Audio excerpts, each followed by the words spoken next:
analysis required. It's very basic.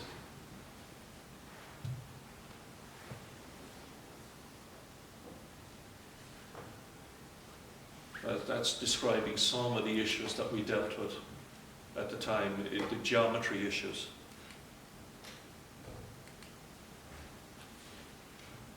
Then we get to build the, if you like, the quarter of a football, or a quarter of a sphere, or a half a hemisphere at this end. And that's how we did it. Hip trusses and jack trusses. These are the side aisle trusses. Come in there.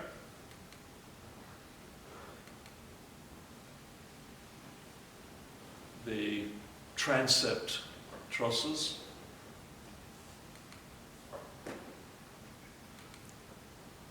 These are all the little bits and pieces, and the components are their own. Just as a little aside, it's counterintuitive, but those are tension members. You have the arch action there, the tie here, bending, but those are actually hanging like that.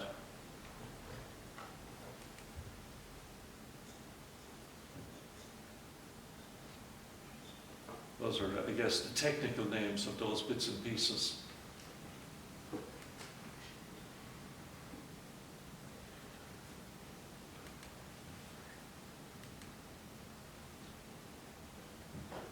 Now they're all put together.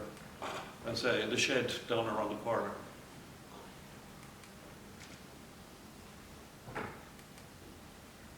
Oh yeah, there they are in the shed down around the corner. So it was great. The only piece, if you like, that was modern was the bottom chord. Because you couldn't readily get a piece of wood that length, that size. So that's actually glue-lock.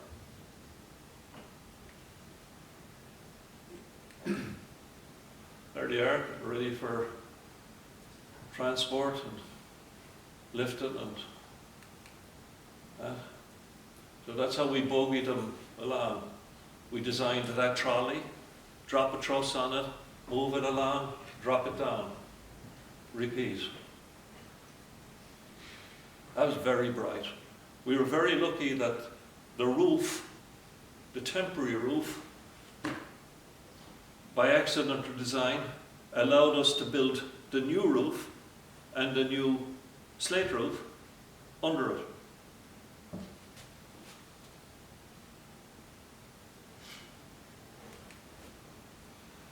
There they are.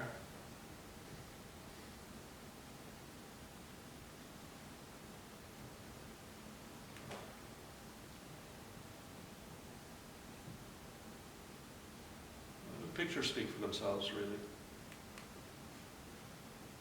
Very nicely put together.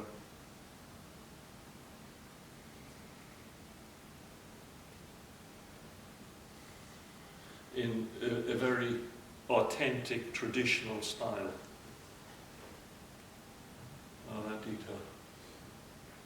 Okay.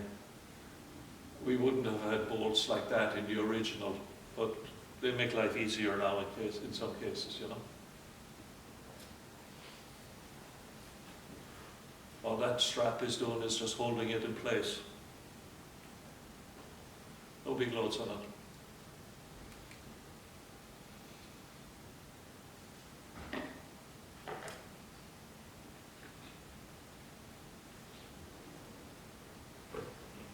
All quite authentic with original design.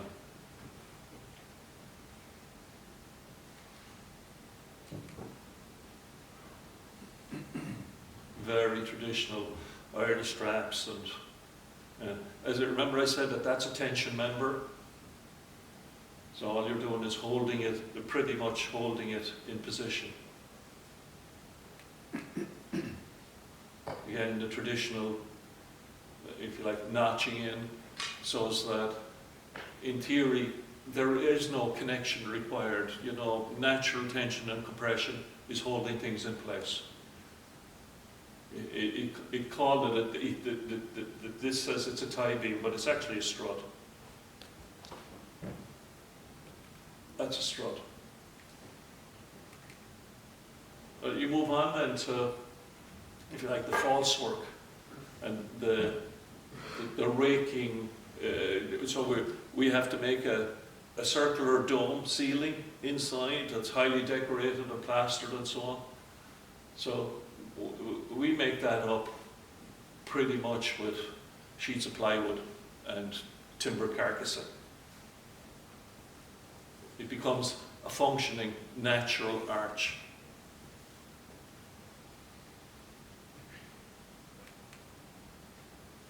So that's what the ceiling begins to look like, okay? So we have horizontal guys, joists laid along the curvature of that arch I was describing to you earlier on. And then, you know, bridging pieces and so on. You see, this is what you see what's coming up. So again, this is all part of the queen post truss, the haunches, the timber ceiling, the timber junctions, and so on.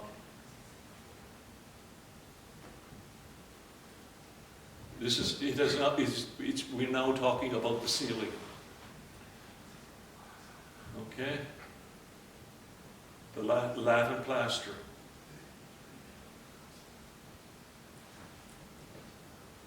Really traditional methods. That's what an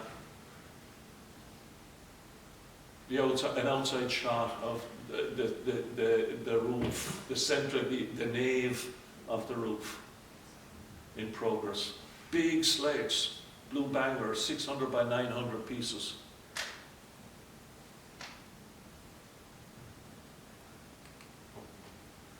It's a shot of the finished roof, pretty much. Everything pretty much in place. The parapets are probably still being done. Back to the inside, that's the arch we formed in timber.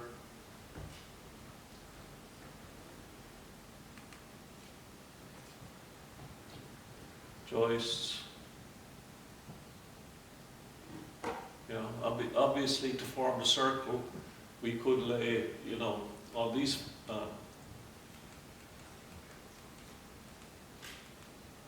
back a second. Yeah. It's easy to lay those fellows to form more or less a curve. And then to add battens to those. Let's see.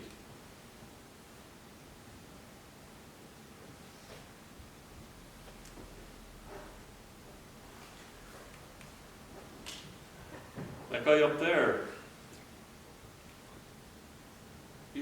that's George O'Malley.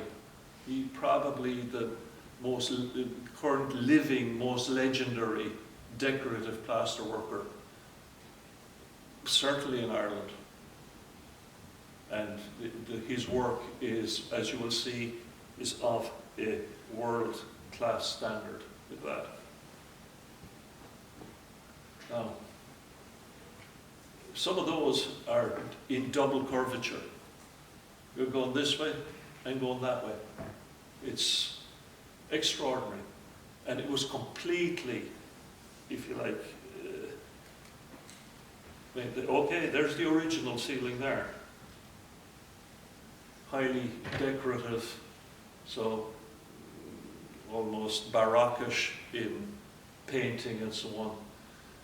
I think it was, of course this is a kind of subjective opinion, but doing it white had a practical reason for it. It could take 2 or 3 years for the lime ceiling to fully hydrate.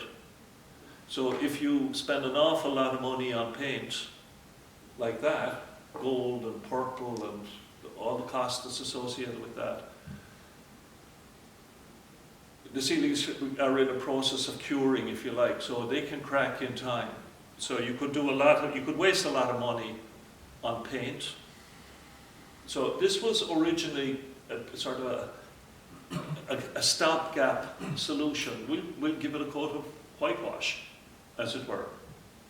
But everybody, the client, the owners, the congregation are crazy about it. So it's set to stay. And there you see the form, how the carcassing is formed with those little very slender pieces of wood. And they just wet them and bend them when they need to bend them. But it's an art. All George's guys, anyway, they're just incredible craftsmen. Downstands on the vaults being formed, all in timber, except of course they're plastering. There's some of the things you kind of can catch some of what I would call the double curvature there. You know, you're this way and that way. And you know, they didn't set that out with CAD computers or things that can go to 40 decimal places. This is all worked out with traditional skills and ways of doing it.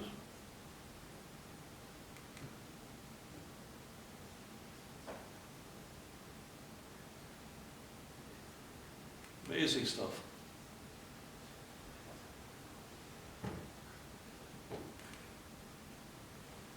How about that, huh? Isn't that something? I remember I was talking about the gyuk between the sanctuary and the nave. However it came about the first day, nobody knows. But it's a little what looks like an accidental offset in the building process.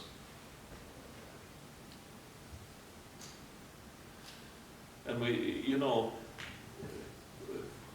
between having some photographs and some remnants of materials on the ground, we were able to put back together authentically what was there before the fire. That's pretty much exactly the way it was.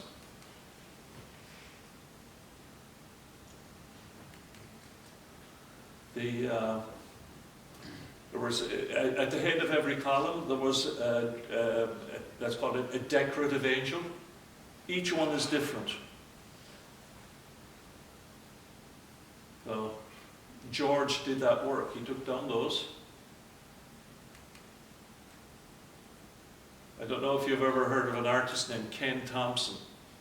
He's based somewhere down in Kerry. He did the stations.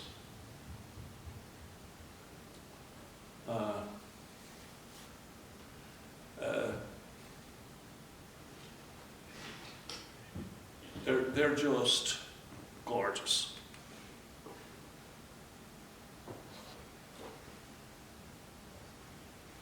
The altar was carved by Tom Glendon. He's based over in Loughrea now. So that's bringing it in. Right? We still sometimes have to resort to manpower, huh? This was another thing. This is the organ. The organ came from Italy. Padova. I forget the name of it was something Fratelli, two brothers. Well, that organ can be tuned from Italy. And you can see it there. It was one of, in a way, a highlight in itself. The organ is suspended on that side of the transept. Now we have a sort of a steel truss, a hidden steel truss in behind that, which supports it. And it means this steel truss can be accessed from behind. You can't see it, but you can walk in and maintain the organ. This was the reordering of the church, the sanctuary area. It had been reordered in about 1970, but this was a whole new concept to bring everything forward to the congregation. Harry Clark windows. Harry Clark is probably, you could say, the greatest stained glass artist that ever lived. And he's ours. He's Irish. He worked out of Dublin. They survived the fire.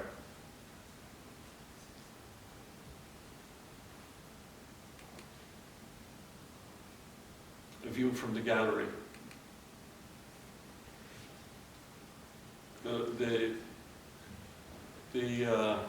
What would I call it?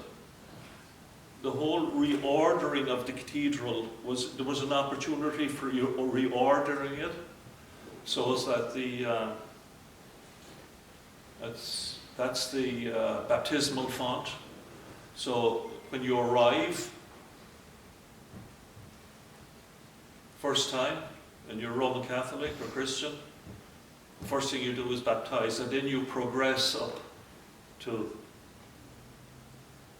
the altar, to communion. Now, other interesting fires that have happened. You're aware of Notre Dame de Paris. Something happened there. What year was that? 2019, was it?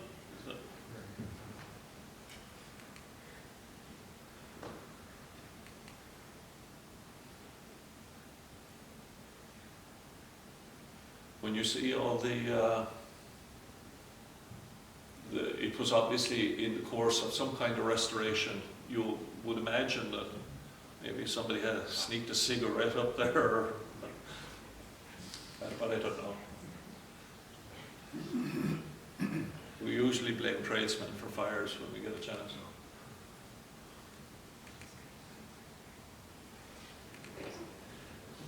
Yeah, there's the spire going down. That was just timber and lead, by the way. It wasn't a very complicated structure.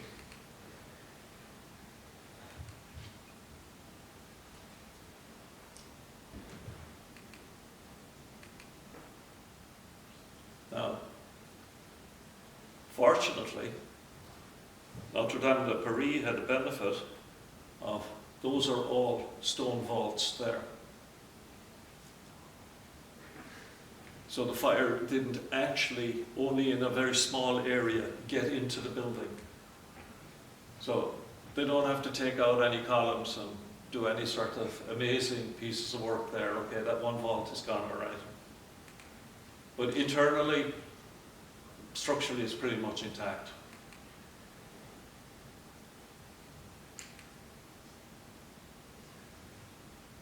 Cathedrals will be going on fire forever.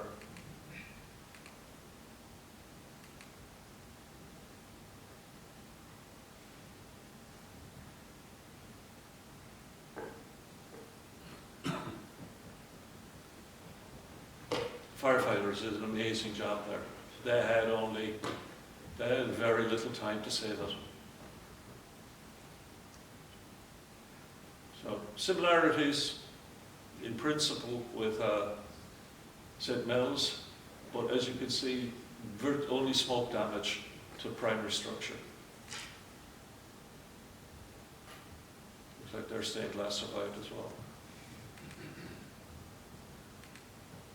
This is Chartres is another fire. That's a fire from